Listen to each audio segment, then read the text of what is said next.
नमस्कार, जय श्री कृष्णा। कैसे हैं आप सब? मेरे यूट्यूब चैनल धर्म समाधान में आप सभी लोगों का हार्दिक स्वागत है। आज हम आपको विश्वकर्मा भगवान की पूजा विधि बताएंगे। जय श्री विश्वकर्मा। आश्विन मास के कृष्ण पक्ष की चतुर्दशी तिथि को ऋषि विश्वकर्मा का जन्म हुआ था। इस दिन इनकी पूजा करने से व्यापारियों को रोजगार में वृद्धि होती है, साथ ही स्वास्थ्य विशेष शुभ फल की प्राप्ति होती है। इन्हें दुनिया का पहला वास्तुकार अर्थात इंजीनियर भी कहा जाता है। यही कारण है कि इनकी पूजा फैक्ट्रियों में, कंपनियों में विशेष रूप से की जाती है। हिंदू धर्म की मान्यताओं के अनुसार प्राचीन काल में देवताओं के महल, अस्त्र शस्त्र इन्होंने ही बनाए थे। भगवान विश्वकर्मा भगवान ब्रह्मा जी के परपोते हैं, अर्थात पोते के पुत्र हैं। वे ब्रह्मा जी के पुत्र जो हैं धर्म, और जो धर्म की पत्नी थी वसु, उनसे ही उत्पन्न हुए थे वास्तुदेव। और वास्तुदेव की पत्नी जो अंगीरखी थी, उन्हीं के पुत्र थे भगवान विश्वकर्मा। जब सृष्टि अपने प्रारंभ में थी तब भगवान विष्णु प्रकट हुए थे। विष्णु जी की नाभि से कमल निकला था और इसी कमल पे पंचमुखी ब्रह्मा ने जन्म लिया। भगवान विश्वकर्मा भी अपने पिता की भांति, वास्तुदेव की भांति ही वास्तुकला में महान विद्वान बने, आचार्य बने। कहा जाता है कि भगवान विश्वकर्मा ने ही विष्णु जी का सुदर्शन चक्र, शिव जी का त्रिशूल, भगवान श्री कृष्ण की द्वारिका नगरी, पांडवों का इंद्रप्रस्थ, पुष्पक विमान, इंद्र का वज्र, सोने की लंका, सुदामा का महल, शनिदेव का दंडपाश इत्यादि कई अस्त्र शस्त्र बनाए थे। माता पार्वती के आदेश पर विश्वकर्मा भगवान ने सोने का महल बनाया था। ऐसा कहा जाता है कि पूजा के दौरान रावण ने इस सोने के महल को दक्षिणा के तौर पे भगवान भोलेनाथ से मांग लिया था। आज हम आपको इस वीडियो में भगवान विश्वकर्मा की सरल पूजा विधि बताएंगे। आप यह पूजा अपने फैक्ट्री में या अपने घर में सरलता से कर सकते हैं। सबसे पहले आपको आसन पर चावल और फूल बिखेर देने हैं। आसन के तौर पर आप चौकी पे किसी भी रंग का वस्त्र बिछाएं। ध्यान रखें सफ़ेद, नीला या काला नहीं होना चाहिए।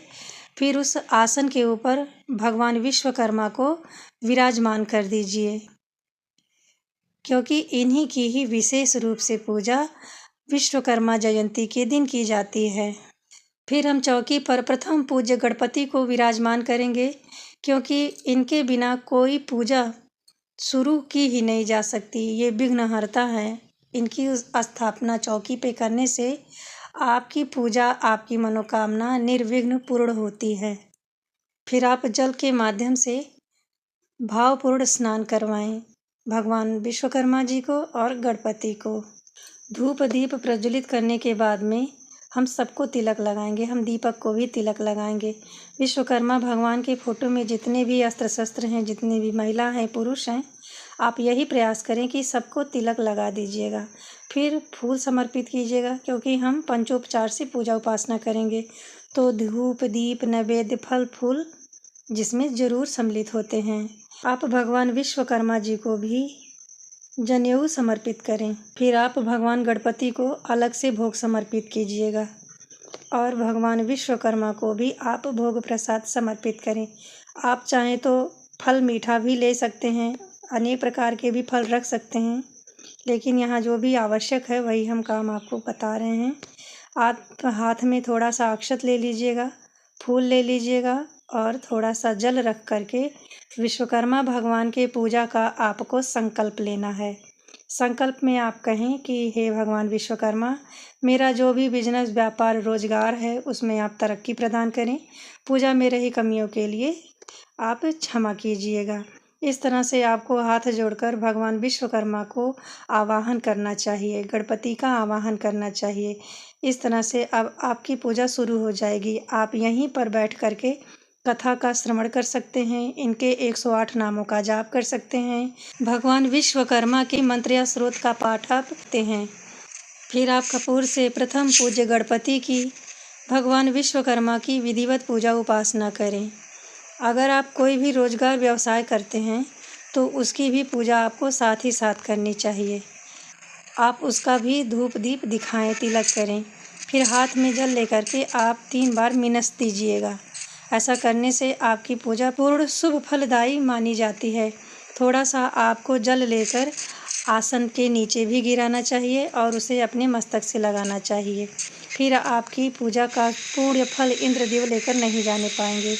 लोटे में जो भी जल रखा है वह सूर्य नारायण को अर्घ्य दे दीजिएगा। जो भी भोग प्रसाद है वह समस्त परिवारजन के साथ ग्रहण कीजिएगा। सब में आपको वितरित करना है। मैं सिलाई का कार्य करती हूँ, तो सिलाई मशीन की विधिवत पूजा उपासना करूँगी। कैंची की पूजा करूँगी, क्योंकि यह सारा निर्माण भगवान विश्वकर्मा ने ही किया है। तो आप भी जो भी व्यवसाय कर रहे हो, रोजगार कर रहे हो, इस तरह से उसकी भी पूजा उपासना जरूर कीजिएगा। भोग समर्पित कीजिएगा, अक्षत तिलक लगाइएगा, कपूर से धूप से आरती दिखाइएगा और भगवान विश्वकर्मा से प्रार्थना कीजिएगा कि आपके रोजगार में दिन दूनी रात 4 गुनी तरक्की प्रगति होती रहे। इस तरह सरल माध्यम को अपना करके आप विश्वकर्मा भगवान की पूजा स्वयं से घर में सरलता से कर सकती हैं। आप चाहें तो ब्राह्मण की सहायता से भी इस पूजा पाठ को संपन्न कर सकते हैं। आज हमने आपको इस वीडियो में विश्वकर्मा जयंती पर भगवान विश्वकर्मा की पूजा उपासना सरल विधि से कैसे करें, इसकी संपूर्ण जानकारी देने का प्रयत्न किया है। साल 2025 में विश्वकर्मा जयंती 17 सितंबर 2025 दिन बुधवार को ही मनाया जाएगा। आप इस दिन इनकी विशेष पूजा उपासना करें। इस वीडियो से संबंधित यदि आपका कोई प्रश्न है तो आप कमेंट करके पूछ सकते हैं। वीडियो में दी गई जानकारी से यदि आप जरा सा लाभान्वित होते हैं तो कमेंट बॉक्स में जय श्री विश्वकर्मा जरूर लिखें। मिलते हैं अगले वीडियो में ऐसी ही महत्वपूर्ण जानकारी के साथ। तब तक के लिए नमस्ते।